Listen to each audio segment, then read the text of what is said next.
Oktyabr ayının 1-dən etibarən Azərbaycanda məktəb avtobusları layihəsinə start veriləcək.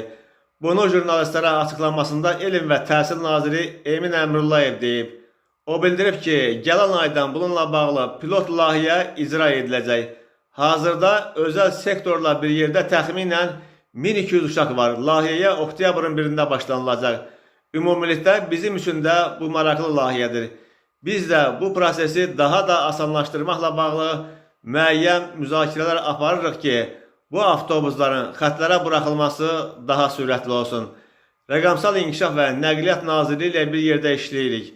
Hazırda bu layihə 12 dövlət və özəl məktəbi əhatə edir. Hansı məktəblər tıxaca daha çox təsir edirsə, o məktəbləri cəlb etməyə çalışırıq. Amma bu, valideynlə həmin şirkət arasında olan münasibətlərdir. Bizim işimiz daha çox bunu mümkün etməkdir. Gələn aydan bu pilot səviyyədə tətbiq ediləcək. Amma 1200 uşaq da az deyil. Çünki bunların hamısı şəhərin mərkəzi məktəbləridir deyə Emin Əmrullayev bildirib. Nazir əlavə edib ki, dövlət layihənin ilkin mərhələsində müəyyən subsidiya və dəstək mexanizmləri ilə iştirak edəcək. Lakin şagird sayı artdıqca ödənişin valideynlər tərəfindən qarşılanması nəzərdə tutulur.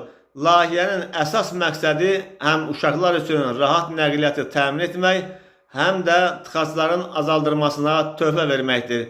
Sayılar artdıqca qiymətlər tədricən optimallaşdırılacaq deyə nazir Emin Əmrullayev bildirib. Yeri gəlmişkən Azərbaycan Yerüstü Nəqliyyat Agentliyi məktəbli avtobuslarının avtobus zolaqlarına daxil olub olmayacağına münasibət bildirib.